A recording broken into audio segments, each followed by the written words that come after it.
Hello students, how are you? कैसे हैं आप लोग? फाइन। अच्छा, आप लोग का एग्ज़ाम हो गया है, अब सेकंड ईयर में आ गए हैं, आप सेकंड सेम में। तो सेकंड सेम में मैंने आपको पिछले टॉपिक पे डिस्कस किया था कि अधिगम क्या है और अधिगम के फैक्टर कौन से हैं, उसको प्रभावित करने वाले कारक कौन से हैं। अभी मैं बात करूँगी कि अधिगम में जो शिक्षक की क्या भूमिका है। तो शिक्षक का जो रोल है, शिक्षक एक आइडियल होता है और शिक्षक में कौन कौन से गुण होना चाहिए, कौन कौन सी योग्यता होनी चाहिए, इस विषय में मैं आज चर्चा करूंगी कि शिक्षक में कौन कौन से गुण होना चाहिए। तो शिक्षक कैसा होना चाहिए, आप लोग के अनुसार शिक्षक कैसा होना चाहिए? क्योंकि आप बच्चे अभी लर्नर बन के बैठे हो और आप भावी शिक्षक भी हो, तो आप बताइए शिक्षक कैसा होना चाहिए? मिलनसार होना चाहिए। एक बिंदु उन्होंने बता दिया है ना कि शिक्षक कैसा होना चाहिए। तो शुरुआत करती हूँ मैं, जो सबसे मेन बिंदु है कि शिक्षक में कौन सा गुण होना चाहिए। तो शिक्षक में कॉन्फिडेंस होना चाहिए। सबसे मेन बिंदु है कॉन्फिडेंस। जब तक शिक्षक के अंदर कॉन्फिडेंस नहीं होगा, जब तक शिक्षक सही से कम्युनिकेशन नहीं कर पाएगा, क्लास में खड़ा नहीं हो पाएगा, आपसे इंटरेक्ट नहीं कर पाएगा। तो सबसे पहले उसके अंदर एक कॉन्फिडेंस डेवलप होना चाहिए। दूसरा, उसको विषय का विशेषज्ञ होना चाहिए। उसको अपने विषय पर पूर्ण अधिकार होना चाहिए। जब तक उसको उस विषय का पूरा नॉलेज नहीं होगा तो आपसे वो शेयर नहीं कर पाएगा, जब तक उसके पास संपूर्ण ज्ञान नहीं होगा। और ऐसा नहीं सिर्फ ज्ञान के साथ उसके साथ क्या क्या होना चाहिए कि उसको क्लास में जब वो टीचिंग कर रहा है तो उसको इलस्ट्रेशंस, एग्जाम्पल्स, अगर वो जो भी डिफरेंट टेक्नोलॉजी वो भी उसको आनी चाहिए। फिर विभिन्न विधियों का प्रयोग करने वाला होना चाहिए। क्लास में हम टीचिंग करते हैं तो हमको लेक्चर मेथड के साथ डिफरेंट मेथडोलॉजी भी आना चाहिए। डिफरेंट मेथडोलॉजी क्या होती है?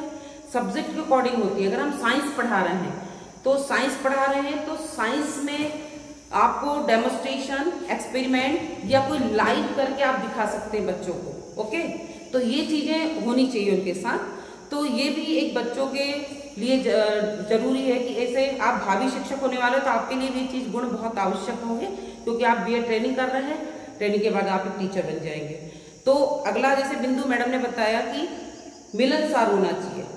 तो टीचर को मिलनसार होना चाहिए। बच्चों को एक भय नहीं होना चाहिए कि टीचर है, वो अपनी समस्याओं को आराम से शेयर कर ले और बातचीत कर ले और अपनी समस्या का समाधान कर ले। स्पष्ट वक्ता होना चाहिए, है ना। स्पष्ट वक्ता भी होना चाहिए। वक्ता से मतलब कि उसकी वॉइस, उसकी भाषा, उसको अपने सब्जेक्ट पे अधिकार और बच्चों तक वो कम्युनिकेट कर ले, बच्चों तक कम्युनिकेट कर ले, वो कि कम्युनिकेट कर ले, अपने कम्युनिकेशन से उनका आंसर निकलवा ले। तो टीचर को स्पष्ट वक्ता होना चाहिए, है ना। श्रोता भी होना चाहिए। अगर बच्चा कोई प्रेजेंटेशन दे रहा है तो उसको एक अच्छा श्रोता भी होना चाहिए कि वो उस बच्चे की बात सुन सके और सुनकर उसके समाधान तक पहुंच सके। बच्चों को कोई भी समस्या हो तो बच्चा आपसे, टीचर से आके शेयर करेगा, तो आपको उसकी समस्या को सुनने की क्षमता भी होना चाहिए कि नहीं होना चाहिए। आप लोग भी बताइए कि एक शिक्षक में, जो मैं बता रही हूँ मैं तो आपको शेयर करूंगी, पर आप लोग भी बताइए कि शिक्षक में और कौन से, क्योंकि आप अभी उस साइड बैठे हैं तो आपको पता होना चाहिए कि शिक्षक कैसा होना चाहिए।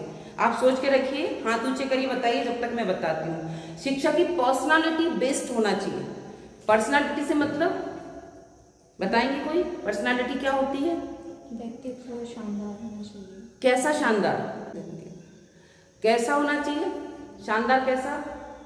उनके आचरण में बहुत ही ज़्यादा जैसे अच्छा होना चाहिए और एक बॉडी लैंग्वेज परफेक्ट होनी चाहिए। और बताइए आप लोग कैसा होना चाहिए? पर्सनालिटी मीन्स क्या होना चाहिए? पर्सनालिटी से क्या मतलब? व्यक्तित्व से क्या मतलब? कोई भी बताइए। जो व्यक्तित्व आपका भी है ना बेटा, तो कैसा व्यक्तित्व होना चाहिए?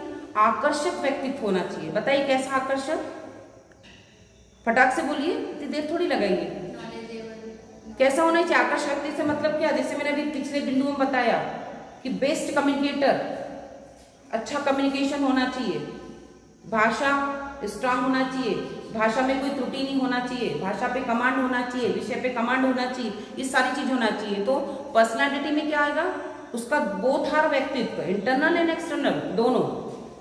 एक्सटर्नल से मतलब कि टीचर एक आकर्षक होना चाहिए, मतलब एक दिखना चाहिए कि हाँ ये टीचर है, ठीक है। उसका वॉइस प्रॉपर होना चाहिए। क्लास में पीछे 100 बच्चे बैठे हैं तो पीछे तक उसका वॉइस जाए, तो उसका वॉइस भी क्लियर होना चाहिए, है ना। और कौन सी चीज होना चाहिए, मैं बोल रही थी ना, आप लोग सोच के रखिए, बताइए क्या होना चाहिए शिक्षक में। शिक्षक में और कौन सा गुण होना चाहिए, बच्चों जोर से बोलिए, क्या होना चाहिए। समझाने का तरीका। यस, बेस्ट टेक्निक्स होना चाहिए, पढ़ाने की जो तकनीक है उसकी व्यवस्थित होना चाहिए, ताकि बच्चों को वो लर्न कर पाए और सीख पाए, उनके पास टेक्निक्स होना चाहिए।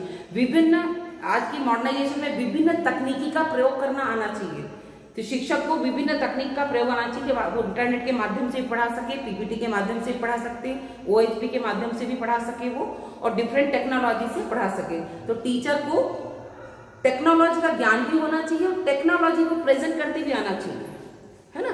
ज्ञान होना एक अलग चीज है कि आप एक इंस्ट्रूमेंट से, एक मोबाइल से आप परिचित है, लेकिन मोबाइल चलाना भी तो आना चाहिए आपको, भी नहीं आना चाहिए। तो ये चीज भी टीचर में होना चाहिए। एक बार एक एक बताइए आप लोग सब, जो मैंने बताया वही रिपीट करिए आप। व्यवहार कुशल होना चाहिए, व्यवहारिक होना चाहिए टीचर, नहीं तो आप पहली बार मिलोगे तो दूसरी बार मिलने का मन नहीं करेगा, इस टीचर से हमको नहीं मिलना है या इस टीचर से हमको नहीं पढ़ना है। तो एक बार रिवाइज करिए सारे बिंदुओं को, आप लोग बोलिए, एक एक जो मैंने बोले वही बोलिए, रिपीट करिए। सबसे पहले कॉन्फिडेंस, वेट कॉन्फिडेंस, सेकंड स्पष्ट वक्ता,